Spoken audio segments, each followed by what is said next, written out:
jam 36 sampai 40. Bagi jemaah, Bapak, Ibu, Tuan dan Puan yang ingin membaca sendiri kitab sucinya, dipersilakan membuka surat 19, surat Maryam ayat 36 sampai 40. Dan bersama kita sudah ada Ustadz kita, Ustaz Zin Ustaz Syafi'i Soleh dari Singapura. Kita minta kepada beliau dengan segala hormat untuk memandu kita, membacakan kepada kita ayat-ayat tersebut, yaitu surat Maryam ayat 36 sampai 40, dan kita semuanya menyimaknya dengan saksama, dengan baik, lalu mengikuti bacaan beliau. Kepada Ustadz kita, Ustaz Syafi'i Soleh, dipersilakan dengan segala hormat. Fadal Ustaz. Syukran Ustaz, syukran. Alhamdulillah. Assalamualaikum warahmatullahi wabarakatuh. Waalaikumsalam warahmatullahi wabarakatuh.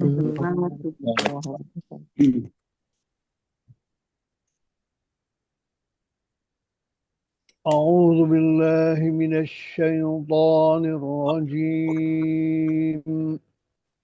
أعوذ بسم الله بالله الرحمن الرحيم. أعوذ بالله من من الشيطان الشيطان الرجيم.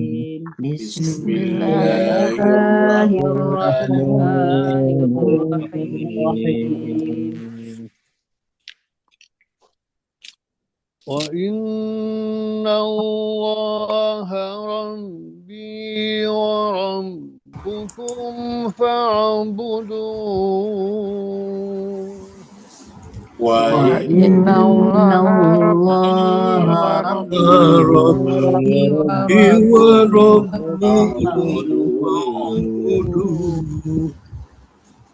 هذا صراط مستقيم.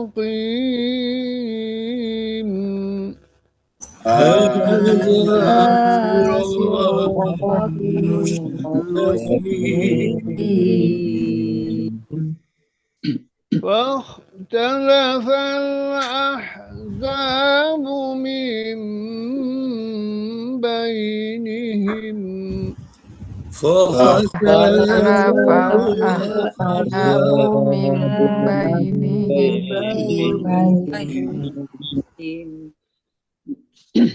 فويل للذين كفروا من مشهد يوم عظيم. وويل للذين كفروا من يوم عظيم.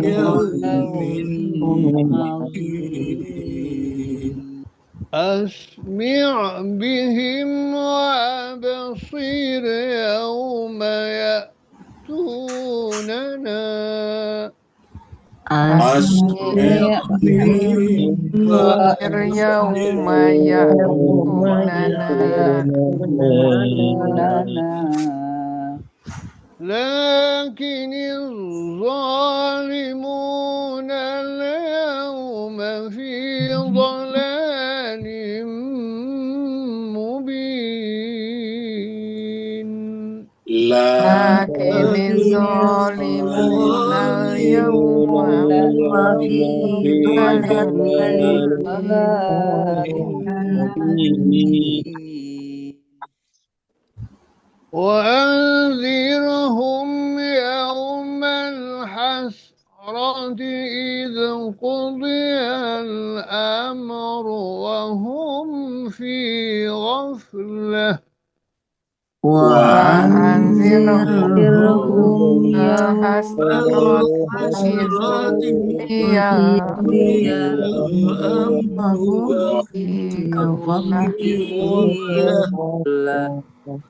وهم في غفلة وهم لا يؤمنون.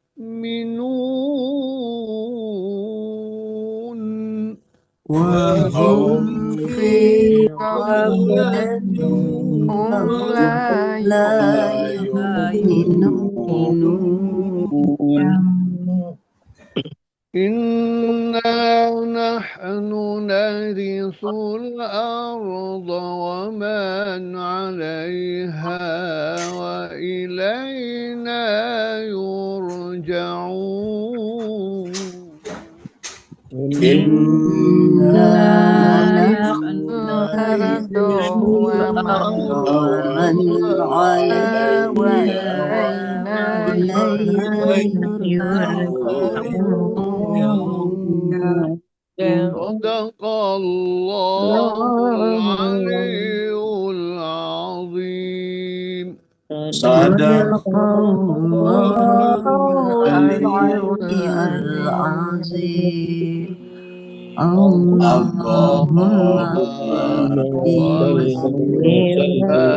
زد وبارك على رسول بارك على رسول الله وآله الأطهار على على رسول رسول الله آله الأطهار.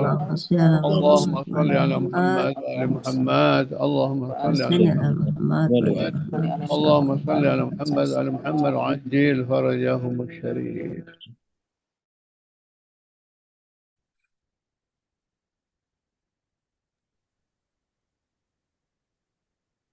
Mewakili jemaah semuanya, kami mengucapkan terima kasih banyak, syukran katsira kepada Ustadz kita, Ustadz Habib Saleh. Semoga ayat-ayat yang beliau bacakan tadinya menjadi wasilah di sisi Allah SWT, agar Allah SWT, Rasulnya dan keluarganya suci berkenan berikan syafaat kepada Amin ya Allah, amin, amin. Begitu juga kepada jemaah yang ikut membaca Al-Quran, semoga Allah SWT mengangkat derajatnya dengan ayat-ayat itu dan mendekatkan kepada Allah SWT, doa-doanya diijabah. Amin, amin, amin. Kita teruskan surat 19. Surat yang ke-19 ini adalah surat Maryam. Surat ini turun di Mekah, maka disebut surat Makkiyah, jumlahnya 98 ayat. Seperti biasa kita ulangi dulu dari ayat 35.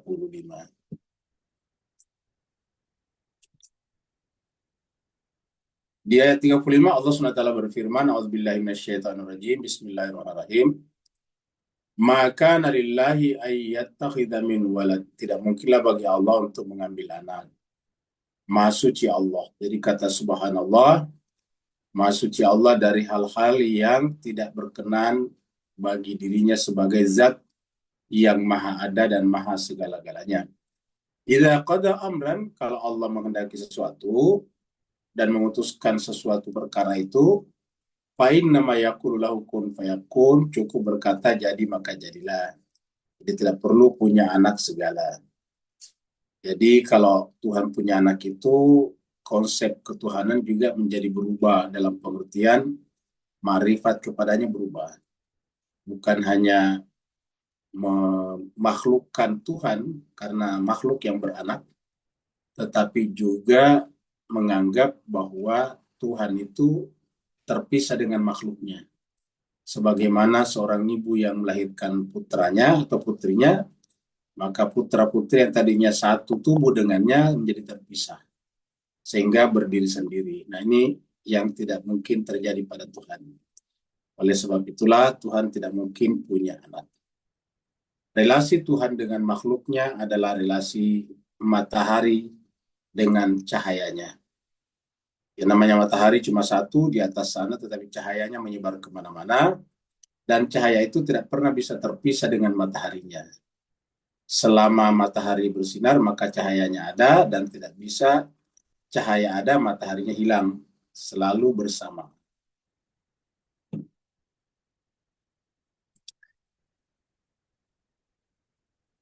Sekarang kita masuk pada ayat yang ke-36. Allah berfirman, wa inna allaha rabbi wa rabbukum. Sungguhnya Allah adalah Tuhanku dan Tuhan kalian. Jadi penggunaan kata Allah itu adalah rabbi wa rabbukum menunjukkan kepada kita semuanya bahwa kita ini bukan hanya satu orang tua, Adam dan Hawa, tapi kita punya satu Tuhan. Dan kita tahu Tuhan itu tentu lebih di atas, lebih sakral daripada orang tua. Orang tua sakral, tetapi Tuhan lebih sakral lagi, karena orang tua kita pun Adam dan Hawa pun diciptakan oleh Allah, Rabbi wa Rabbukum. Jadi ketika kita membaca ayat ini dan kita mentasdikkannya, membenarkannya, lalu menyimpannya di dalam hati, kan berarti bahwa kita harus menghormati makhluk lain, manusia lain manapun, sebagaimana kita menghormati diri kita. Karena Tuhan kita sama. Kata Rabbi wa Rabbukum, Tuhanku dan Tuhan kalian, berarti Tuhan seluruh manusia adalah Tuhan kita. Atau dibalik, Tuhan kita, Tuhan seluruh manusia. Jadi setiap orang yang kita lihat itu adalah makhluk yang sama dengan kita, sama-sama ciptaan Tuhan. Dan ciptaan Tuhan ini lagi-lagi lebih sakral daripada sekedar anak. Kalau anak itu lebih di bawah statusnya, kalau ciptaan lebih tinggi lagi. Jadi dengan demikian, maka Allah mengatakan dirinya adalah Tuhan kita, Tuhan saya, dan Tuhan Bapak Ibu semuanya. Seluruh manusia semuanya bertuhankan Allah. Baik orang itu mengakuinya atau tidak. Jadi ada orang tidak mengakui Allah sebagai Tuhannya, tak masalah. Tetapi penolakan mereka bahwa Allah adalah Tuhannya tidak lantas membatalkan ketuhanan Allah atas mereka. Jadi berlaku innallaha rabbi wa rabbukum. Ini biasa juga kita baca kalau berzikir habis sholatnya. Habis sholat biasa kita baca ini. La ilaha illallah rabbi wa rabbukum. Allah itu adalah Tuhanku dan Tuhan kalian. Nah, karenanya fa'buduhu, maka sembahlah kepadanya saja. Punya kepada Allah. Jadi sembahlah kepada Dia saja, jangan kepada yang lain. Allah di sini adalah di sini. Jadi fa'buduhu, maka sembahlah Dia, yaitu Allah. Nah, menyembah Allah saja artinya yang kita simpan dalam jiwa kita Allah saja. Nah, itulah siratal mustaqim. Inilah siratun mustaqim. Ada siratun mustaqimun. Inilah jalan yang lurus. Jadi kata jalan yang lurus itu adalah antara kita, saya, dengan Allah. Itulah lurus. Kalau masih bengkok-bengkok kemana-mana, pindah ke benda, pindah ke apa, itu berarti tidak lurus namanya. Ya, jadi lurus itu hanya Allah dan kita saja. Itulah yang disebut dengan siratun mustaqim, jalan yang lurus. Dan kita setiap saat bisa keluar dari sini.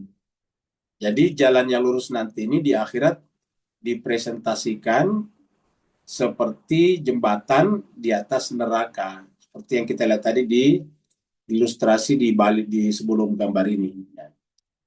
Jadi ilustrasi di balik ayat ini tadinya, kita melihat itu ada gambar yang menghubungkan pada masyar dengan sorga. Dan di situ ada orang menyeberang. Yang tidak berhasil menyeberang jatuh. Jatuhnya kemana? Neraka. Nah, jadi kalau kita tarik ke atas lagi, ya, kita akan ke sini. Ya. Nah, jadi kita lihat ini adalah. Nah, jadi kurang lebih seperti ini. Ya. Ini ada kurang lebih seperti ini. Ini adalah ilustrasi ya daripada masyar, orang menyeberang pergi ke sorga. Ini sorga di sini. Nah, yang tidak berhasil nyebrang dia jatuh ke bawah. Ini ingat, ini ilustrasi perumpamaan. Ya. Di akhirat digambarkan seperti ini karena di dunia memang seperti ini. Banyak orang yang tergelincir. Tadinya tracknya sudah benar, tetapi kemudian lama-kelamaan tergelincir, jatuh ke dalam. Makanya setiap saat Allah mengajarkan kita untuk membaca Ihdina siratal mustaqim. Ya Allah, guide-lah kami, bimbinglah kami, pandulah kami, tuntunlah kami, agar selalu berada di jalan yang benar, siratal mustaqim. Jadi siapa yang tidak berhasil lewat ke sini, maka dia jatuh. Kenapa ini digambarkan seperti ini? Karena hakikatnya manusia itu semuanya ingin berada di jalan lurus. Makanya di negara manapun ada hukum. Hukum itu kan sebetulnya adalah upaya duniawi untuk meluruskan semua orang. Jadi ingat, hukum itu adalah upaya secara duniawi untuk membuat orang lurus jalannya. Jangan belok kiri, belok kanan. Jangan mencong kiri, mencong kanan. Jangan menyimpang dari jalan yang benar itu. Nah, agama juga Al-Fatihah mengajarkan kita selalu membaca ihdinas siratal mustaqim, dan ini wajib dibaca setiap salat. Ya, minimal kita membaca di rakaat pertama dan rakaat kedua. Bahkan banyak yang baca di rakaat 1, 2, 3, dan 4 kalau dia salatnya 4 rakaat. Jadi kalau kita salatnya 17 rakaat satu hari yang fardu, minimal kita membaca 17 kali Al-Fatihah, itu masih belum termasuk salat sunatnya. Kalau ditambah salat sunatnya, rawatib dan juga salat-salat malam, kurang lebih 51 rakaat semuanya. Di 51 kali kita membaca ihdinas siratal mustaqim, kalau dibagi berarti hampir per setengah jam. Per setengah jam kita membaca ihdinas siratal mustaqim. Ya. Karena satu hari itu kan 24 jam. Jadi kalau 51-an berarti ya tidak sampai setengah jam baca lagi ihdinas siratal mustaqim. Kenapa? Ya karena memang banyak orang tergelincir di sini. Ya. Banyak tergelincir. Setiap saat kita bisa tergelincir. Yang selamat sampai di sinilah yang masuk ke dalam surga. Maka dikatakan tadi, innallaha rabbi wa rabbukum fa'buduhu. Jadi kata-kata fa'buduhu itu artinya menggantungkan diri hanya kepada Allah agar kita tetap berada di atas jalan lurus itu. Begitu pikiran kita bergantung kepada makhluk, kepada benda-benda, maka kemudian kita mulai menyimpang dari jalan yang lurus. Kalau nanti di akhirat kita, kalau di dunia kita tidak perbaiki, nanti di akhirat kita akan bisa tergelincir ke dalam api neraka. Dan kata ini berkali-kali muncul dalam Al-Quran. Cuma kata itu tadi adalah dari Nabi Isa alaihissalatu wassalam. Ya. Berkenaan dengan agama, karena di agama Nasrani sekarang ini menganggap Nabi Isa atau Yesus itu sebagai putra Tuhan. Maka tadi dikatakan tidak mungkin Tuhan punya putra, maha suci dia. Sini kita baca surat Hud ini, surat 11 ayat 56. Inni tawakkaltu ala Allah. Sungguhnya aku bertawakal kepada Allah. Inni tawakkaltu ala Allah, Rabbi wa Rabbukum.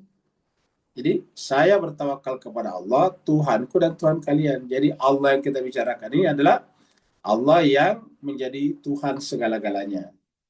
Jadi penyebutan Allah bisa diganti dengan apapun, tapi selama itu yang dimaksud adalah Tuhan saya, Tuhan aku dan Tuhan kalian, Tuhan seluruh manusia, maka berarti sama.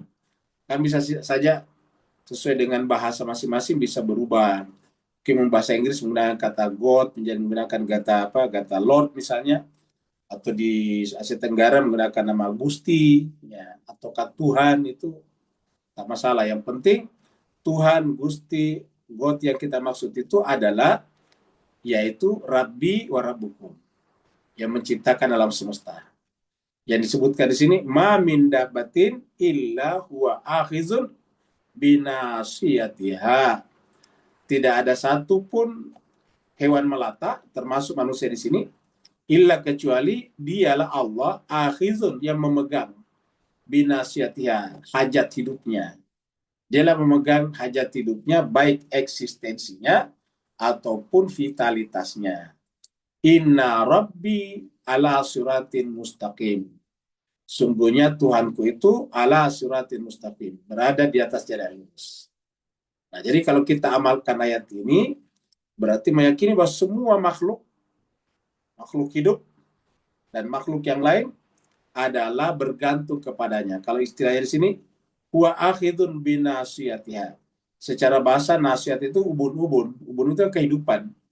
Jadi artinya dia yang memegang kehidupannya. Ya, hidup matinya adalah Allah SWT. Jadi tidak ada satupun yang hidup kecuali dia yang menghidupkan. Tidak ada satupun yang mati kecuali yang mematikannya. Wa yuhyi wa yumit. Dia yang menghidupkan dan dia juga mematikan. Makanya tidak ada yang hidup kecuali dia menghidupkan, tidak ada yang mati kecuali dia mematikan. Makna lainnya di sini adalah illa huwa akhidun binasiyatiha, dan dengan berkeyakinan seperti itu berarti kita berada di atas jalan lurus. Inna Rabbi ala siratin mustaqim.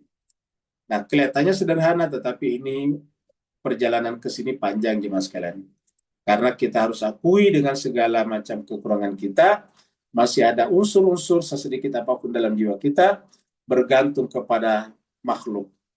Kita suami terkadang masih bergantung kepada istri, istri bergantung kepada suami, kita sebagai orang tua bergantung kepada anak, anak bergantung kepada orang tua. Kita sebagai bawahan pekerja bergantung kepada pimpinan, kita sebagai pekerja bergantung kepada kantor kita. Jadi sering seperti itu. Kita sebagai rakyat bergantung kepada negara kita dan seterusnya. Jadi bahwa memang di luaran itu di dunia ini ketergantungan itu tidak bisa dihindari, tetapi secara batin, secara rohani tidak boleh. Artinya di luar ini memang ada organisasi rakyat itu secara organisatoris ya dia harus bergantung kepada negaranya. Karena nanti ada negara baru ada namanya rakyat. Nanti ada istri baru ada namanya suami. Tidak bisa dikatakan istri kalau tidak ada suaminya, tidak bisa dikatakan suami kalau tidak ada istrinya. Itu adalah ketergantungan organisatoris namanya. Ketergantungan administratif. Tetapi ketergantungan seperti ini jangan sampai masuk dalam hati kita. Karena di luar ini memang butuh identitas-identitas. Kita harus punya identitas, saya anaknya si A, saya istrinya si B, saya suaminya si C. Begitulah kita butuh identitas seperti itu. Nah, tapi ini adalah urusan luar, urusan Nabi Musa. Urusan Nabi Khidir lain lagi, kamu gitu. Jadi Musa itu adalah urusan luar dan itu harus dilakukan. Ya, tetapi di dalam batin, nah itu urusannya Nabi Khidir. Jadi luar adalah Nabi Musa, di dalam Nabi Khidir kalau kita kembalikan kepada cerita dalam surat Al-Kahfi. Ya. Kemudian ayat 37.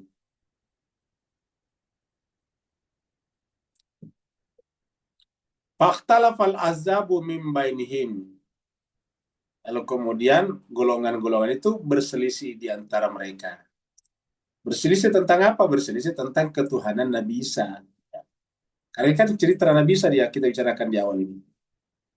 Yang kita bicarakan dulu adalah Maryam melahirkan, kemudian lahirlah Nabi Isa.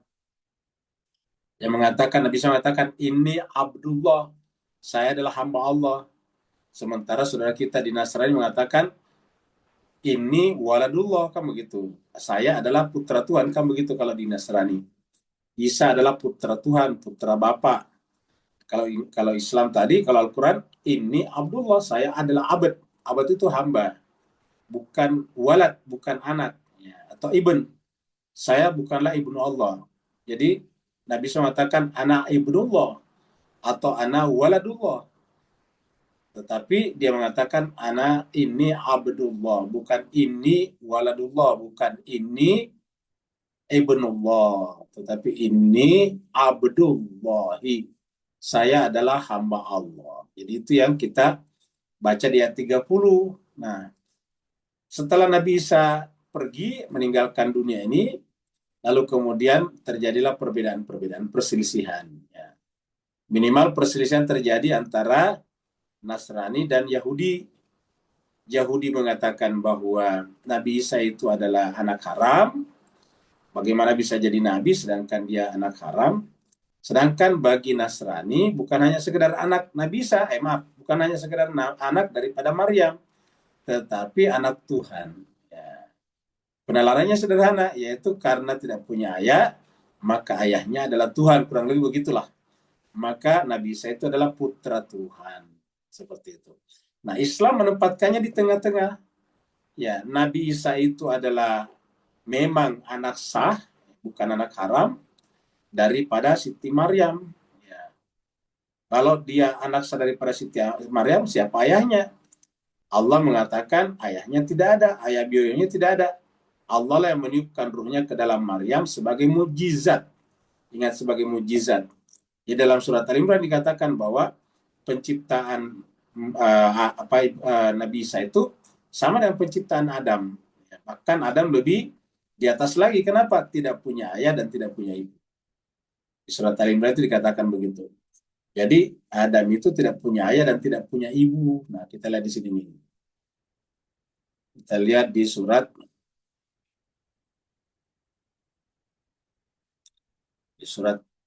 Maryam. Surat Ali Imran ya. Surat Ali Imran. Yang mana nih? Al-Qurannya hilang ya. Nah, kita ambil di sini saja. Surat Ali Imran.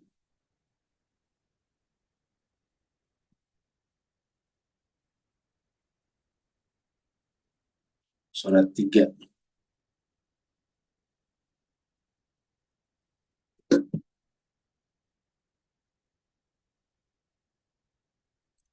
Jadi kita ambil kata-kata ya bahwa ayatnya ini ayat 59 ya. Sini Allah berfirman, "Inna matala Isa indallah." Sesungguhnya perumpamaan Isa di sisi Allah kamatali Adam, seperti Adam. Jadi seperti Adam. Kalau Nabi Isa itu diciptakan dari ibunya, kalau Nabi Adam bahkan khalaqahu min turab, bahkan diciptakan dari tanah. Allah menciptakan Adam dari tanah, khalaqahu min turabin. Tsumma qala, kemudian berkata, maksud berfirman, lahu kepadanya, kun fayakun, jadi maka jadilah. Jadi itu menjelaskan bahwa Isa ini perumpamannya saudara Adam. Ya. Jadi kalau kita menganggap Nabi Isa ini putra Tuhan, ya harusnya Adam juga putra Tuhan. Sayangnya kenapa saudara kita di Kristiani hanya menganggap Isa sebagai putra Tuhan, Adam tidak, padahal ini sama-sama harusnya. Ya. Jadi dengan demikian inilah Al-Quran penalarannya. Nah, jadi berselisihlah tadi, ya, minimal antara Yahudi dan Nasrani berkenaan dengan Nabi Isa. Jadi fakhtalafal azabu min bainihim.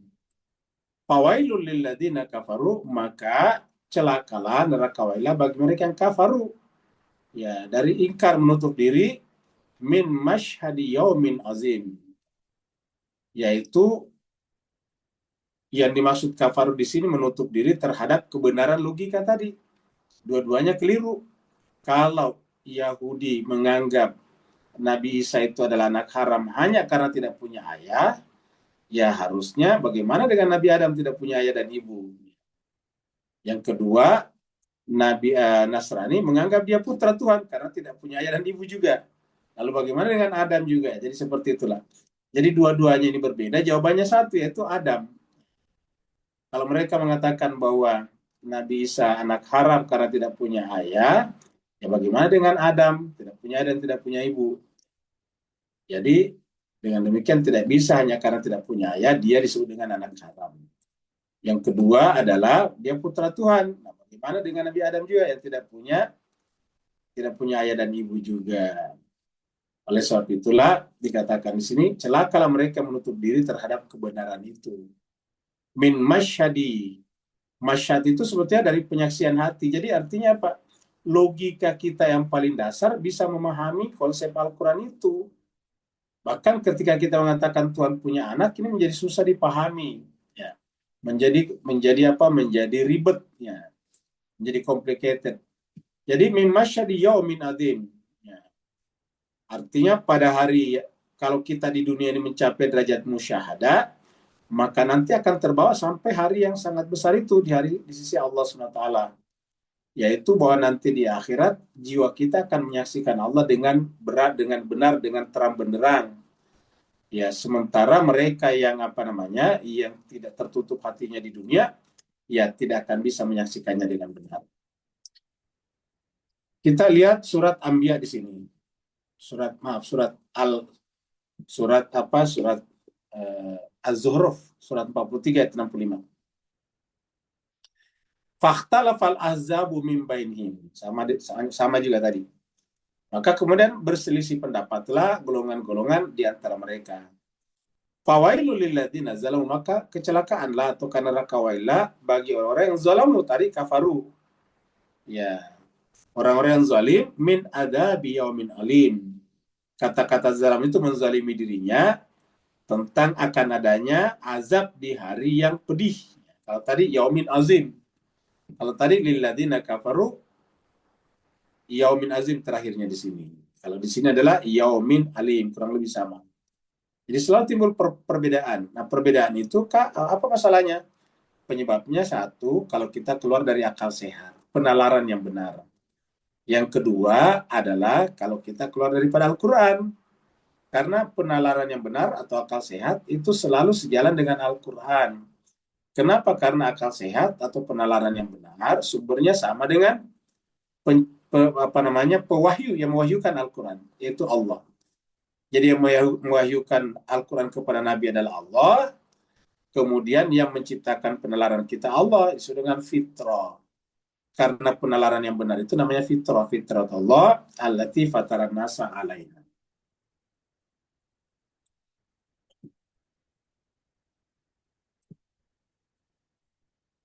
Nanti di akhirat tadi kita sampaikan kalau kita di akhirat menjadi apa? Kalau di dunia kita musyahadah, di akhirat nanti kita akan melihat dengan terang benderang. Asmi bihim wa absir. Nah, pada saat itu asmi pendengaran mereka, penglihatan pendengaran mereka itu sangat tajam. Ya. Absir juga begitu, penglihatannya juga sangat terang. Jadi pada saat itu alangkah tajamnya pendengaran, maksudnya pendengaran itu, ya jemaah sekalian, di dunia itu pendengaran kita itu sebetulnya tidak tajam. Kenapa? Semakin jauh sumber suara, semakin kecil kita dengarkan. Ya, begitu juga yang kita lihat. Semakin jauh yang kita lihat, semakin mengecil juga. Kalau suara semakin jauh, semakin rendah frekuensinya. Kalau jauh yang lihat semakin jauh, semakin mengecil. Contohnya kita melihat matahari, matahari itu adalah cuma sebesar koin, sebesar bola kaki saja. Padahal aslinya jauh lebih besar daripada bumi. Ya. Jadi artinya tidak terang. Nah, di akhirat itu kata asmi dan absir artinya di akhirat itu kita mendengarkan sesuatu seperti mana adanya. Kita melihat sesuatu sebagaimana adanya, tidak bergantung kepada jarak. Kalau ini tergantung jarak. Karena dunia ini adalah kehidupan ruang. Ruang itu melahirkan jarak. Oleh sebab itulah suara yang kita dengar dari jauh mengecil, semakin jauh semakin mengecil dari sumbernya. Semakin jauh dari sumbernya semakin mengecil juga penampakannya. Lihatlah kita berdiri di pinggir jalan yang lurus, kita menyaksikan pohon-pohon semakin jauh semakin kecil, semakin pendek. Padahal sebetulnya pohon-pohon itu kurang lebih sama kalau di pinggir jalan. Jadi asmi bihim wa absir yauma ya'tunana, ketika mereka datang kepada kami. Jadi ingat siapa tadi yang mencapai derajat musyahadah. Nah, di manakah kita mencapai derajat musyahadah ini? Di dunia. Ingat, musyahadah itu hanya bisa didapatkan, dicapai di dunia, bukan di akhirat. Nah, sebaliknya mereka yang tidak musyahadah di dunia, ingat Bapak Ibu yang saya berbahagia, kata musyahadah itu adalah penyaksian hati. Jadi biasanya ada upaya menyingkapkan tabir-tabir, ya tadi yang banyak kita sembah dalam hati, setiap sembahan itu menjadi tabir, menjadi tirai, kita angkat satu persatu, proses pengangkatan itu namanya mukasyafah. Mukasyafah itu adalah diangkat, disingkapkan tirai-tirai itu. Kalau semuanya tersingkap, sudah habis, baru kita menyaksikan dengan benar, namanya musyahadah, dari kata tadi, yashhadu. Jadi pertama dulu mukasyafah, baru kemudian musyahadah. Nah, setelah musyahadah, kita menyaksikan dengan benar. Nah, di akhirat nantinya, karena di dunia kita musyahadah, maka kita mendengar dengan terang, melihat dengan terang, ketika kita datang menghadap kepada Allah. Siapa yang kita dengar, siapa yang kita lihat dengan benar? Allah. Jadi kita melihat Allah pada saat itu apa adanya. Yauma ya'tunana, ketika mereka datang kepada kami. Lakini zalimun, akan tetapi orang zalim, kebalikannya ini tadi orang yang beriman, orang musyahadah, akan tetapi orang yang zalim, al-yauma, pada hari itu, ini yauma pada hari itu sebetulnya. Maksudnya pada hari itu ketika kita dibangkitkan. Fi dhalalin mubin, berada dalam kesesatan yang nyata. Di dunia dia sesat, di akhirat sesat. Ingat ayat mengatakan, siapa yang buta di dunia, buta di akhirat. Nah ini maksudnya nih. Ya. Kalau kita buta di dunia, buta di akhirat. Sesat di dunia, sesat di akhirat. Apa artinya sesat? Tidak bisa menyaksikan Allah dengan benar. Ya. Jadi, fi dhalalin mubin. Jadi di dalam Al-Quran dikatakan siapa yang buta, di akhirat juga buta. Ingat dulu surat, ya kita dulu ingat surat mana tadi? Kita lihat ini. Surat 17 ya. surat 17. Ayatnya 70 atau 71. Sorry, lewat. Nah, ini dia. Ayatnya 72 nih. Wa man kana fi hadhihi ama fahuwa fil akhirati ama. Dan siapa di dunia ini buta, maka di akhirat dia buta juga ini. Wadal ini wadal lu sabila, dan sesat. Jadi sama. Kalau di sini digunakan kata-kata ya fi dalalil mubin. Jadi pada hari itu jadi bukan sebetulnya di dunia ini, tapi di akhirat. Jadi siapa di dunia ini buta, dia di akhirat buta. Di dunia ini sesat, di akhirat sesat. Di dunia jatuh dari jalan siratal mustaqim, di akhirat jatuh dari jalan siratal mustaqim. Jadi apa yang terjadi di akhirat adalah refleksi cerminan dari apa yang kita lakukan di dunia. Fi dalalil mubin. Kita lihat di sini lagi ya. Surat Anbiya. Bukan. Surat Luqman maksudnya. 31 ayat 11. Hada khalqullah. Ini adalah ciptaan Allah. Fa'aruni, maka perlihatkanlah kepadaku. Mada khalaqal ladina min duni. Jadi semua yang ada ini dari ciptaan Allah. Maka cobalah perlihatkan kepada saya apa yang telah diciptakan Tuhan-Tuhan yang kalian yang manusia sembah selain daripada Allah. Nah, jadi kalau misalnya kita menyembah apapun juga, apa yang diciptakan oleh sesuatu itu? Misalnya uang, kita menyembah uang. Apa yang diciptakan uang? Uang sendiri kan tercipta. Uang itu terbuat dari bambu ataukah jerami, dibuat jadi kertas ataukah pohon pinus dibuat jadi kertas dan sebagainya, baru kemudian dicetak menjadi uang, dicetak jadi uang, jadilah uang bernilai. Nah, jadi artinya sesuatu yang diciptakan, bagaimana bisa menciptakan sesuatu ya. Jadi bali zalimuna, tetapi orang zalim itu fi dhalalin mubin. Jadi berada dalam kesesatan yang nyata. Jadi kalau kita lihat jemaah sekalian, penyebab utamanya kesesatan ini ketika ada ilah, ada Tuhan yang muncul dalam jiwa kita selain daripada Allah, min duni. Jadi begitu ada ilah, ada Tuhan, ada Rob, ada Gusti yang muncul dalam jiwa kita selain daripada Allah, maka itulah kesesatan. Karena begitu muncul kan terjadi kekacauan frekuensi namanya. Kenapa? Karena kan tiba-tiba ada dualitas di sana. Ya, kita percaya ada Tuhan ini, Tuhan itu. Maka terjadilah kekacauan frekuensi ketuhanan. Nah, orang yang berada dalam kekacauan seperti itu, maka fi dhalalin mubin. Berada dalam kekacauan atau berada dalam kesesatan yang nyata.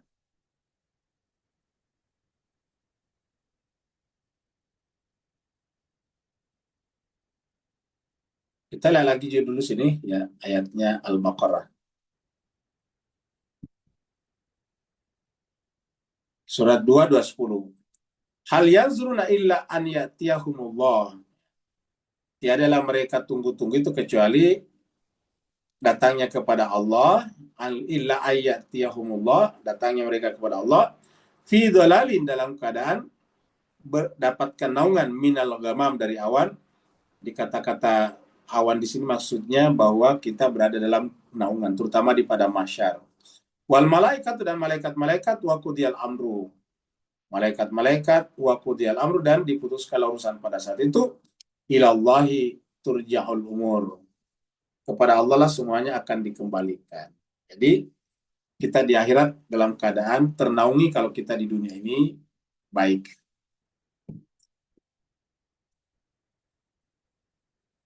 Ini adalah simbol timbangan. Nanti di akhirat kita ditimbang amal-amalnya. Kata ditimbang ini jangan bayangkan persis seperti dunia. Wa anzirhum yaumal khasrati qudiyal amru. Dan ingatkanlah mereka tentang hari penyesalan. Jadi nanti akan ada orang menyesal di sana banyak. Makanya jemaah sekalian, kita sedapat mungkin memanfaatkan hidup kita untuk kemaslahatan, terutama untuk membaca kitab suci Al-Quran di bulan Ramadan ini. Karena benar-benar akan ada hari di mana hari itu adalah hari penyesalan. Yaitu idza qudiyal amru, apabila urusan sudah ditetapkan, wahum fi ghaflatin, sementara mereka berada dalam kelalaian, wahum la yu'minun, dan mereka tidak beriman.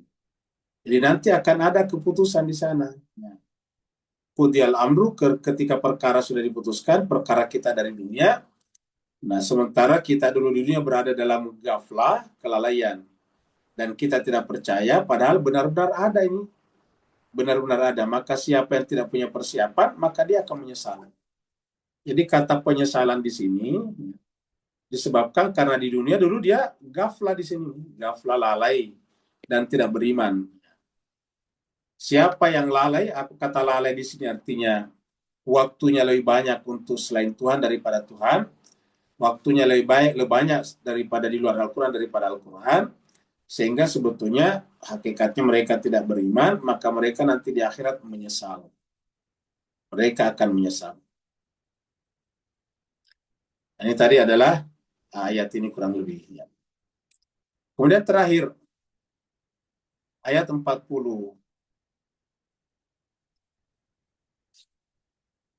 Ini adalah bumi. Dan bumi ini adalah milik Allah semuanya, karena bumi adalah bagian daripada alam semesta. Inna nahnu narisul arda, sungguhnya kami lah. Kata kami di sini adalah siapa? Yaitu tentu Allah dan orang-orang yang ditunjuk Allah. Narisul arda, akan mewarisi bumi. Waman alaiha, dan siapa saja yang ada di atasnya. Wa ilaina turja'un, dan kepada kami lah, kata Allah, dikembalikan. Yurja'un, bukan turja'un, yurja'un. Jadi kata-kata ini adalah nahnu, ya, narisul arda, kamilah yang akan mewarisi bumi. Jadi bumi akan diwarisi oleh Allah dan orang-orang saleh nantinya.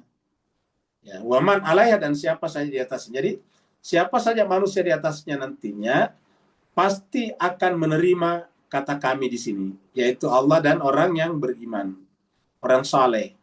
Jadi pada akhirnya bumi ini akan diatur oleh mereka. Ya, kita sebetulnya sekarang sudah melihat tanda-tandanya ke arah sana. Kalau kita perhatikan dengan baik, ya. Kalau kita perhatikan dengan baik, itu sudah sejarah ini sudah bergerak menuju kepada arah yang seperti disebutkan Al-Quran, yaitu bumi akan diwarisi oleh orang yang saleh. Dan pada akhirnya kita semuanya juga akan kembali kepadanya. Siapapun pasti kembali kepada Allah. Wa ilaina yurja'un, kita akan kembali kepada Allah. Nah, ini kita mempertegas ayat ini dengan surat Anbiya di sini. Ya. Surat Anbiya itu surat 21 ayat 105. Coba Bapak Ibu sekalian, Tuan dan Puan, perhatikan ayat ini, 105. Sini Allah firman, walaqad katabna fiz zabur. Sungguh kami telah menetapkan di dalam Zabur, mim ba'di dzikri, setelah sebelumnya kami tetapkan di dalam lembaran-lembaran di Lauhul Mahfuz, termasuk Al-Quran. Zikr itu Al-Quran di Lauhul Mahfuz. Apa ketetapannya? Jadi kata benar ketetapannya, annal arda, bahwa bumi itu yarisuha, akan diwarisi ibadiyas salihun, bumi hamba-hamba yang saleh. Jadi camkan ini baik-baik Mas kalian. Cobalah baca ayat ini, baru kemudian perhatikan sekarang geopolitik, percaturan geopolitik sekarang di tingkat global. Ya, pasti kita akan menyaksikan bahwa ke sana nanti arahnya. Walaqad katabna fiz zabur mim ba'di dzikri annal arda yarisuha ibadiyas salihun. Jadi jemaah sekalian berbahagia, kepalanya sekarang para petinggi Amerika di Pentagon dan juga di Gedung Putih Donald Trump sekarang pusing 7 keliling. Kenapa? Karena gertakannya tidak ada yang membuat takut Iran. Iran tetap tenang, Iran tidak tersungkur di depannya, ya. Dan sampai beberapa pejabat Amerika itu menyampaikan kata-kata yang penuh dengan keputusasaan. Mulai daripada yang mewakili Amerika dalam perundingan sampai menteri luar negerinya, semuanya berputus asa menghadapi ini. Kenapa? Karena sekarang terancam, malu sekali. Sudah mengancam-ngancam Iran sampai mengirim 2 kapal induk, tetapi Iran tidak pernah takut dan pemimpinnya tidak pernah mengeluarkan kata-kata yang penuh dengan kegemetaran. Maka tenang saja, ya. Walaupun mereka sudah dikepung, bayangkan ratusan pesawat tempur, 2 kapal induk itu semacam semacam pangkalan angkatan laut terapung, yang di dalamnya saja berapa kapal terbang, berapa jet tempur, belum lagi dengan pangkalan-pangkalan Amerika yang ada di sekitarnya, yang bertebaran di sekitar Iran semuanya. Bahkan di belakang Iran ada misalnya di apa namanya di Azerbaijan, di apa namanya di sebelahnya di Irak ada mereka semuanya. Hampir tidak ada. Seberangnya Teluk Persia lebih banyak lagi karena di sana ada Qatar, ada Kuwait, ada UAE dan ada Saudi juga semuanya. Dan siap menggempur Iran, tetapi kan tidak pernah setakut ya. Sehingga sekarang bingung, serba salah sekarang ini mau menyerang Iran. Iran semua analis militer mengatakan tidak mungkin mengalahkan Iran. Kalau toh tidak bisa misalnya Iran menang, paling tidak Amerika akan rugi besar. Tidak akan bisa menyelesaikan perang ini. Di Afghanistan saja mereka lari setelah 20 tahun, bagaimana dengan Iran, kata mereka. Iran ini jauh lebih di atas daripada Afghanistan. Nah, jadi jemaah sekalian berbahagia, kenapa? Karena dipimpin oleh seorang ulama yang tenang, seperti kata-kata yang tadi. Walaqad katabna fi Zabur min ba'di dzikr annal arda yarithu ibadiyas salih.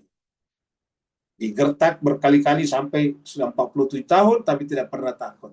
Beda dengan kita di Indonesia, digertak sedikit langsung tanda tangan perjanjian timbal balik perdagangan yang merugikan negara, bangsa dan negara.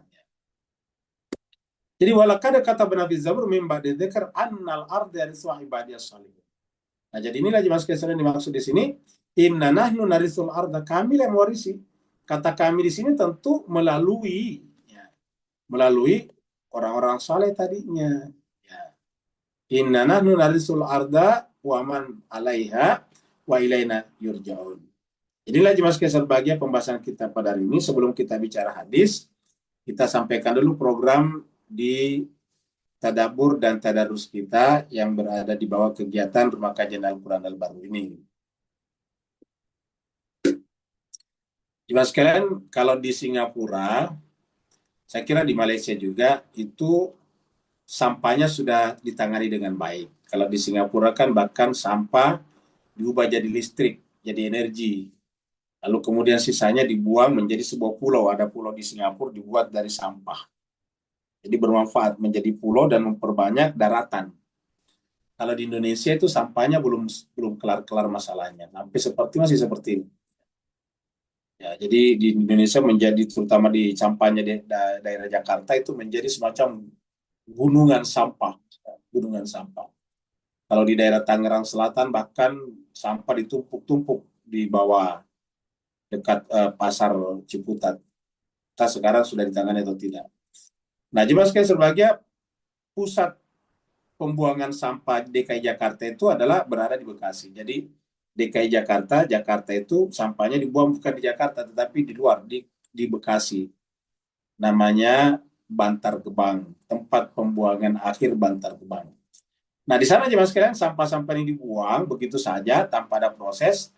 Nah, kemudian yang datang ke sana memulung atau mengambil sampah-sampah plastik dan kardus-kardus adalah orang-orang miskin. Ya. Kita sebut dengan pemulung, kalau di Indonesia pemulung. Nah, mereka di sana tinggal di atas sampah-sampah seperti dalam gambar ini. Mereka punya anak beberapa, bahkan banyak anaknya. Mereka mencari nafkah dari sampah-sampah itu. Ya. Nah, jemaah sekalian, kebetulan pengajian kita ini, tadarus dan tadabbur kita ini, kita punya sekolah di sana, Pak Bu sekalian. Namanya Sekolah Ar-Rahmah. Kita bikin sekolah menyekolahkan anak-anak pemulung ini, anak-anak yang seperti ini. Ya. Jadi anak-anak pemulung ini kita sekolahkan dengan gratis ya, free, tidak bayar. Jadi mereka kita sekolahkan di sana, namanya sekolah kita Ar-Rahmah, sudah lama. Dan karenanya setiap tahun itu kalau bulan Ramadan, kita menggembirakan mereka, bikinkan mereka program, kita bikinkan semacam semacam hadiah, kita bikinkan bingkisan lebaran. Ya. Itu kita berikan melalui sekolah kita, terutama yang belajar. Jadi kita berikan hanya terbatas pada yang belajar. Karena mereka di sana ini ribuan, kita hanya bisa mengajar beberapa ratus saja, ada sekitar 200-an. Nah, itu kita biasa berikan semacam bingkisan setiap menjelang lebaran. Dan pada tahun ini akan dilaksanakan insya Allah pada akhir atau pertengahan bulan Maret, seperti Bapak Ibu bisa lihat di sini. Ya. Insya Allah nanti kita akan bikin bakti sosial pada Jumat ya, tanggal 13 Maret 2026. Nih, Ar-Rahmah namanya. Kita bikin di Ar-Rahmah. Nah, jadi kita menyebutnya dengan spirit Ramadan bersama nilai Al-Quran, mari bahagiakan dan bantu rekahkan senyum anak-anak pemulung di tempat pembuangan sampah Bantar Gebang, Bekasi, Jawa Barat. Bagi Bapak, Ibu, Tuan dan Puan yang ingin berdonasi atau menyumbang, ini sudah ada di sini informasinya. Ada nomor rekeningnya di sini. Dan informasinya setelah memberikan donasinya ada di sini juga. Jadi kalau yang mau menyumbang bisa di screenshot ini, baru berdonasi ke sini. Ini adalah program daripada Majelis Tadabbur dan Tadarus kita. Sekarang kita baca hadis berikut ini.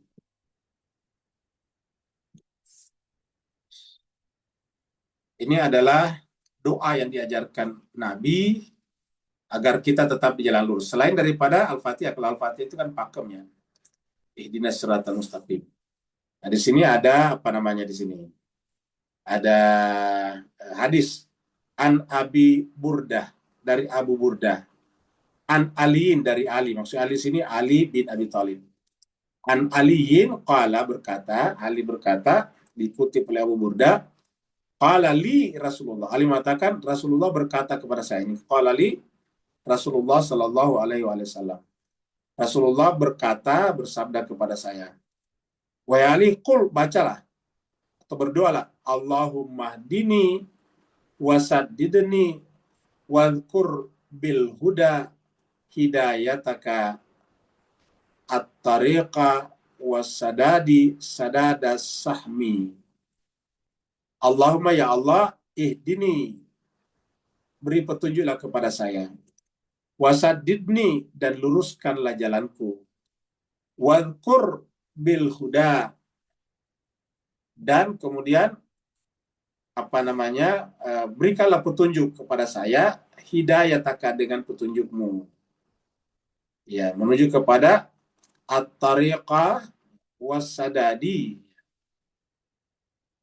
sadada sahmi, jalanku menjadi jalan yang lurus, ya, selurus anak panah. As-sadad lurus, sadada sahmi, selurus anak panah. Jadi berikanlah petunjuk kepada saya agar jalanku itu berada di jalan yang lurus, selurus anak panah. Kalau anak panah itu kan lurus, Pak Ustaz. Kalau tidak lurus ya nggak bisa kena sasarannya. Jadi anak panah itu harus lurus. Jadi kalau kita ini lurusnya seperti kurang lebih anak panah, kalau panah itu ujungnya adalah objek tertentu. Kalau kita ujungnya adalah Allah. Kita harus lurus kepada Allah. Makanya kita minta dalam doa kita di dalam Al-Fatihah, ihdinas siratal mustaqim. Di sini pun ada muncul ihdini juga. Ihdini, ya Allahumma hdini, ya, beri hidayahlah kepada saya, wasaddidni, dan luruskanlah jalanku. Jadi luruskanlah jalanku. Wadhkur bil huda, dan jadikanlah petunjukku adalah petunjukmu. Jadi maksudnya, jadikanlah petunjuk yang saya ikuti adalah petunjukmu Tuhan. Hidayah takaknya kepada Allah. Ya. At-tariqa, sebagai jalan, wasadat, dan sebagai sebagai pengarah jalan, ya, agar tetap lurus selurus anak panah. Hadis riwayat Muslim nomor 4904. Kemudian hadis berikutnya, Allah mengatakan, ingat pembahasan kita kemarin pagi tentang tata cara berselawat kepada Nabi dan keluarganya, kita sudah bahas. Dan kita kutipkan hari kemarin itu adalah hadis dari Bukhari, bahwa kalau kita berselawat, ya berselawat kepada Nabi dan keluarganya. Allahumma salli ala Muhammad wa ala ali Muhammad, itu masih ada hadis yang kemarin itu. Sekarang kita lihat lagi di sini. Dari Nabi juga nih, ya. Ani Nabi sallallahu alaihi wasallam qala, berkata, bersabda, majalasa qaumun majlasan, tidaklah duduk suatu kaum di sebuah majlis, lam yadhkurullah, di mana mereka tidak menyebut nama Allah, fihi, padanya, walam yusallu ala nabihim, dan mereka tidak berselawat kepada nabinya, illa, kecuali, kana alaihim tiratan, kecuali bahwa mereka itu berada dalam kerugian, penyesalan. Jadi kata-kata tiratan di sini adalah penyesalan. Jadi di sini adalah penyesalan. Tiratan. Jadi tiratan di sini adalah penyesalan. Jadi tidak ada orang yang duduk dalam majelis seperti majelis kita sekarang ini, di mana mereka tidak menyebut nama Allah padanya, tidak juga berselawat kepadanya kecuali bahwa dia pasti rugi. Jadi sebaik-baik majelis itu adalah menyebut nama Allah dan berselawat. Katakan di sini berselawat. Jadi yusallu ala nabihim. Kalau tidak maka kita tiratan rugi. Fa in syaa adzabahu wa in syaa ghafara lahum. Siapa yang rugi seperti ini, maka dua kemungkinan. Bisa Allah mengazabnya, bisa juga memaafkannya. Tergantung orangnya. Kalau dia menyadari kesalahannya, Allah memaafkannya. Kalau enggak, Allah akan mengazabnya. Jadi ulangi jemaah sekalian, ini dari hadis Tirmizi dan ini dari hadis sahih. Bahwa kalau kita duduk di dalam majelis, selalu harus ada menyebut nama Allah. Makanya jemaah sekalian, Bapak, Ibu, Tuan dan Puan, kalau mengikuti majelis kita itu selalu, terutama di awal, itu dimulai dengan pujian kepada Allah dan selawat. Kita mulai biasa dengan alhamdulillahilladzi anzala al-Qur'ana hudan linnas dan seterusnya, atau alhamdulillahilladzi khalaqal insana min alaq, dan kita biasa membukanya dengan ayat-ayat Al-Qur'an itu. Baru asyhadu an la ilaha illallah dan seterusnya, asyhadu anna Muhammadar rasulullah, baru Allahumma shalli ala Muhammad wa ala ali Muhammad. Ya. Jadi kita biasa berselawat, bahkan bukan biasa, sering, setiap hari kita ketemu pasti berselawat. Karena ini adalah pernyataan dari Nabi. Dan kalau kita berselawat, harus berselawat dengan keluarga Nabi. Kita ingatkan hadis yang kemarin ini. Hadisnya di sini. Ya. Nah ini dia. Ya, jadi kalau kita ingat kemarin ini hadis yang dari, ya ini adalah hadis dari Imam Bukhari. Ya, di sini di bawah. Dia di bawah, sumbernya di bawah ini. Bukhari. Nah, di sini katakan, ada seorang berkata kepada Rasulullah, amma salam alaika faqad arafnahu. Tentang salam kepadamu kami sudah paham. Fakaifas salatu alaika, bagaimana kami berselawat kepadamu? Qala, Nabi menjawab, qulu, katakan, Allahumma salli ala Muhammad wa ala ali Muhammad. Ya Allah, sampaikan selawat kami kepada Muhammad dan keluarga Muhammad. Ini dari Imam Bukhari nomor 4423. Kalau kita tidak menyertakan keluarganya, Ali Muhammad, ingat Ali di sini keluarga Muhammad, berarti namanya selawat buntu. Ya, jadi mudah-mudahan ini bermanfaat bagi kita sekalian. Kalau benar dari Allah, kalau salah dan khilaf dari kekurangan fakir, yang mau bertanya dipersilakan. Waalaikumsalam. Waalaikumsalam warahmatullahi wabarakatuh. Silakan Pak Nur. Alhamdulillah, barakallahu fi Abdullah Muhammad wa alihi wa sahbihi. Astagfirullahaladzim. Bismillahirrahmanirrahim. Sejak alam azali sampai kini serta akhir zaman, amat jelas Allah tak pernah hilang fokus persoalan pewarisnya atas bumi tadi. Sekaligus kita nampak juga berselang-seli dengan fokus tadi itu, bahawa berulang kali orang-orang yang diberi kitab jadi pihak yang bertikai dan ingkarinya, persis mengingatkan kepada hadis umat ini akan ikut jejak langkah Alkitab sejengkal demi sejengkal. Kalau mereka masuk lubang biawak, kita mengikut sama.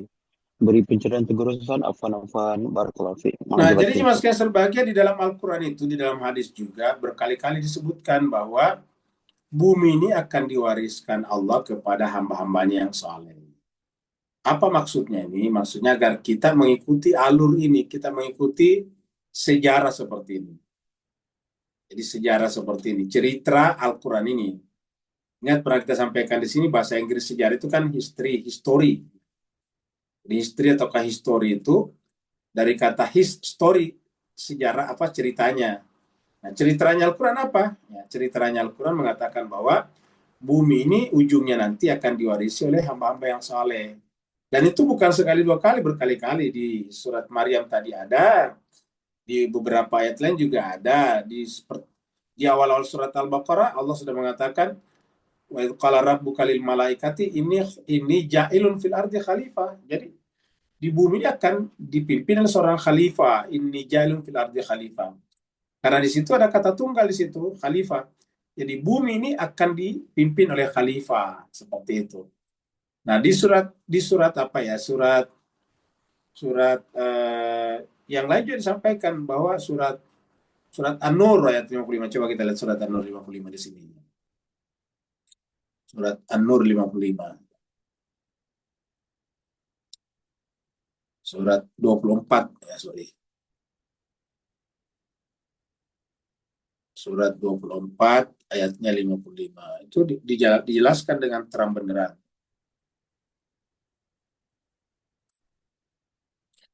Wa'adallahu alladhina amanu minkum. Allah menjanjikan kepada orang beriman di antara kalian. Wa amilus salihati, dan beramal saleh. Apa janjinya? La yastakhlifannahum. Dia Allah akan menjadikan mereka khalifah. La yastakhlifannahum. Allah akan menjadikan mereka khalifah lagi, berkuasa lagi. Fil ardi, di muka bumi.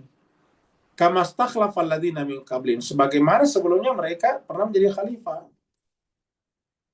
Jadi cuma sekalian kalau kita menggunakan bahasa yang paling awam ya, di dalam dunia Islam itu yang umum ya, yang maksudnya yang mayoritas, bahwa setelah Nabi wafat kan kemudian digantikan 4 khalifah ya. Abu Bakar, Umar, Utsman, dan Ali. Nah, pertanyaannya jemaah sekalian, di antara 4 khalifah ini kira-kira mana dari 4-nya yang punya pengikut sampai sekarang, yang kemudian memiliki keberanian yang luar biasa, yang siap menggantikan, yang siap memimpin dunia ini. Ya kalau kita lihat kan cuma Iran, dan Iran itu adalah merupakan penerus daripada Sayyidina Ali bin Abi Thalib. Jadi sebagaimana dikatakan kama stakhlafal ladzina min qablihim wa la yumakkinanna lahum dinahum, dan dia Allah akan meneguhkan bagi mereka agama mereka, dinahum alladzir tada, yang Allah ridhoi.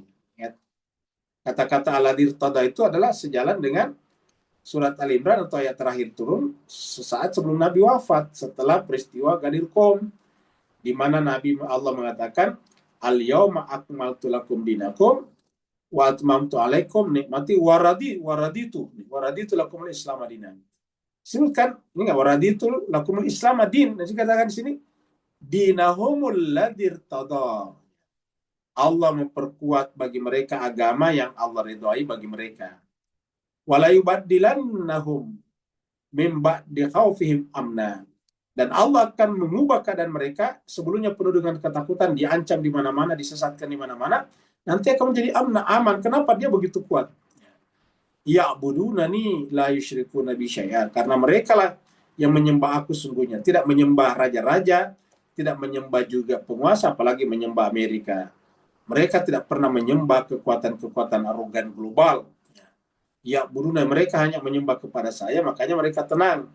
La yusyrikuna bi syai'a, tidak pernah mempersekutukan aku dengan apapun juga.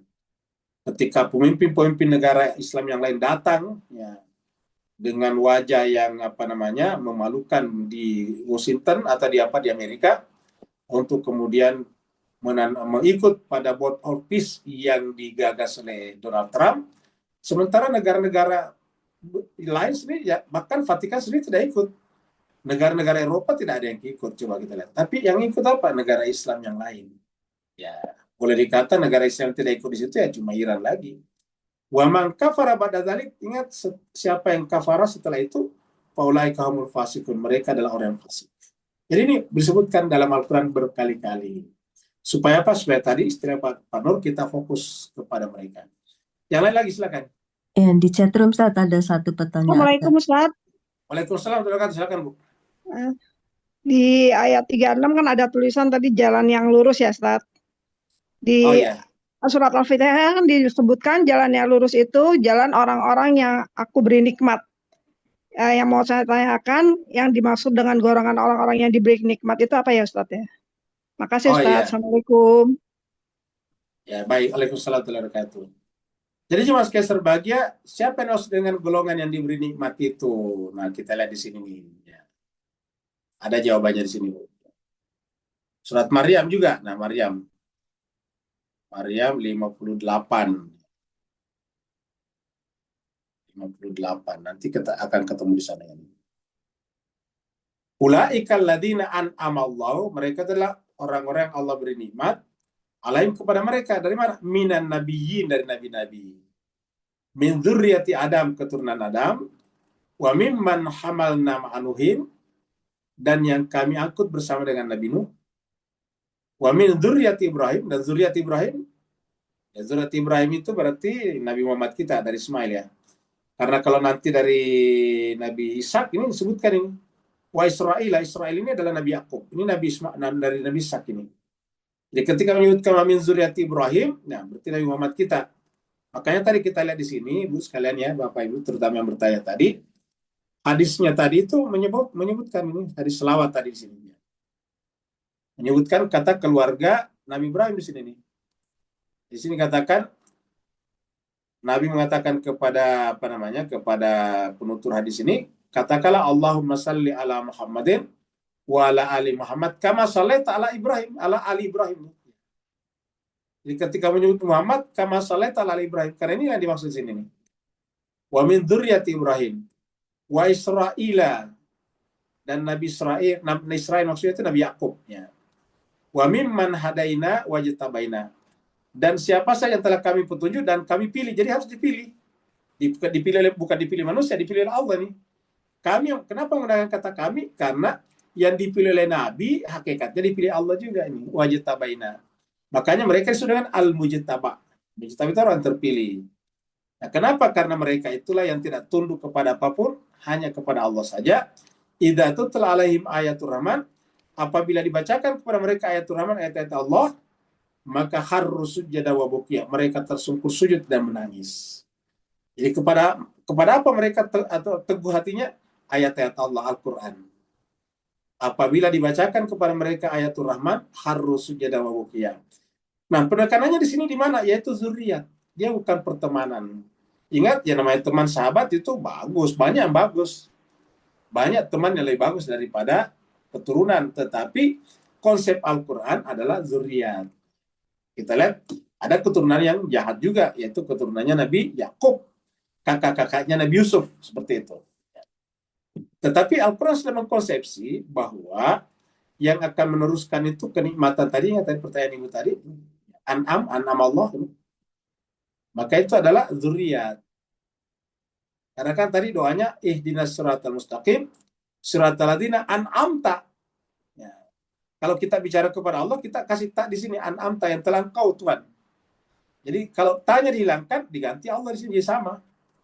Jadi ini ada bentuk ketiga. Kalau kita katakan an'amta, orang kedua namanya, posisi kedua.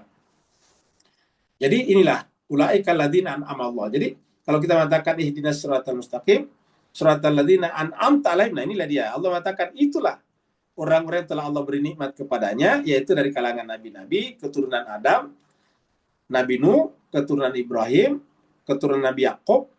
Nanti Nabi Yakub ini lahir siapa? Lahir Nabi Isa tadi kan kita sampaikan sebelumnya ya.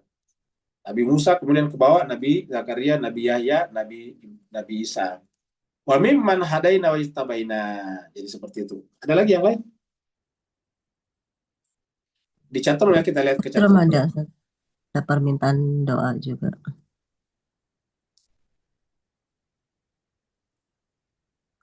Oh ya, dari Bu Mita nanti kita doakan Mbak Heni Anggreni yang sekarang berada di rumah sakit, semoga diberikan yang terbaik. Kemudian kepada dari Pak Buran, izin bertanya, titian siratal mustaqim, apakah setiap manusia wajib melintas? Ya, jawabannya iya, karena itu kemestian. Seperti misalnya setiap orang melewati dunia, ya siratal mustaqim seperti itu ya. Cuma ada yang melewatinya dengan secepat kilat. Ya.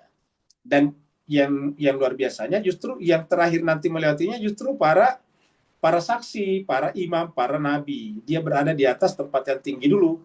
Namanya Al-A'raf. Jadi nanti ada Al-A'raf. Di dalam Al-Quran ada surat yang ke-7 namanya surat Al-A'raf. Nah, itu di situ bicara tentang orang-orang yang berada di atas sana menyaksikan orang lewat di siratal mustaqim. Nanti kita bicarakan juga ini di surat Maryam juga. Ayat-ayat 60-an, 60-an, 70-an. Nanti bicara ini. Akhir 60-an dan awal 70-an. Maryam kita bicara lagi nanti siratal mustaqim. Atau apakah ada pengecualian bagi manusia yang bergelar wali? Atau mereka tetap harus melewatinya. Cuma mereka melewatinya dengan secepat kilat. Semua harus melewatinya. Ya, cuma kita ini ada lewatinya itu tertatih-tatih ya. Mudah-mudahan mengerti tertatih-tatih itu tersiap-siap ya. Jatuh bangun. jatuh, menggelantung lagi, naik lagi begitu. Kemudian dari Bu Hani untuk Nur Hasanati, baik doa. Kemudian dan di Daswandi juga. Jadi cuma sekalian, mari kita tutup majelis kita dengan sama-sama menengadahkan wajah dan hati kita untuk mendoakan sahabat keluarga kita yang sakit. Yang pertama adalah Mbak Heni Anggraini, sekarang sudah di rumah sakit. Kemudian yang kedua adalah Ibu Nur Hasanati, ya. Kemudian yang terakhir adalah Randy Deswandi, hari ini miladnya, ulang tahun ya. Jadi kita ulangi lagi, yang sakit ternyata 2, yang satunya milad hari ini. Jadi kita bacakan Fatihah dulu untuk yang sakit ya. Kita bacakan Fatihah untuk Mbak Anggraini, ala hadiniya wa likulli salihah, bihaqi Muhammadin wa ali Muhammad, wa bihaqqil Fatihah, bisiril Fatihah, wa bi karamatil Fatihah, wa bi hurmatil Fatihah, wa bi mujizatil Fatihah, khususan untuk Ibu Heni Anggraini dan Ibu Nur Hasanati, yang keduanya Allah berada di rumah sakit. Semoga dengan Al-Fatihah di bulan Ramadan ini dan keberkahan ayat-ayat yang kami bahas selama ini, memberikan kesembuhan kepada keduanya dengan kesembuhan yang sempurna. Al-Fatihah mas salawat. Allahumma salli ala Muhammad. Allahumma salli ala Muhammad wa ali Muhammad. Allahumma salli ala Muhammad wa ali Muhammad wa ajil. A'udzu billahi minasyaitonir rajim. Bismillahirrahmanirrahim. Alhamdulillahi rabbil alamin, arrahmanir rahim, maliki yaumiddin. Iyyaka na'budu wa iyyaka nasta'in. Ihdinas siratal mustaqim.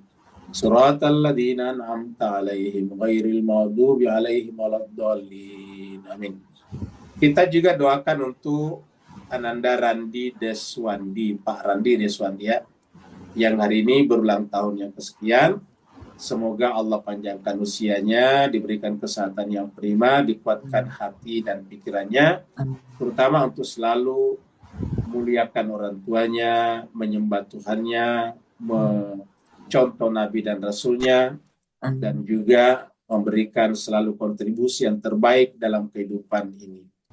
Al-Fatihah ma'as-salawat. Allahumma salli ala Muhammad wa ali Muhammad. Allahumma salli ala Muhammad wa ali Muhammad. Allahumma salli ala Muhammad wa ali Muhammad. A'udzu billahi minasyaitonir rajim. Bismillahirrahmanirrahim. Alhamdulillahi rabbil alamin. Arrahmanir rahim. Maliki yaumiddin. Iyyaka na'budu wa iyyaka nasta'in. Ihdinas siratal mustaqim. Siratal ladzina an'amta 'alaihim ghairil maghdubi 'alaihim waladdallin. Amin. Secara pribadi dan juga mewakili jemaah ucapkan selamat ulang tahun kepada Randi Deswandi. Semoga selalu ada dalam keberkahan. Terima kasih banyak Bapak sekalian atas perhatiannya. Walafu minkum. Assalamualaikum warahmatullahi wabarakatuh.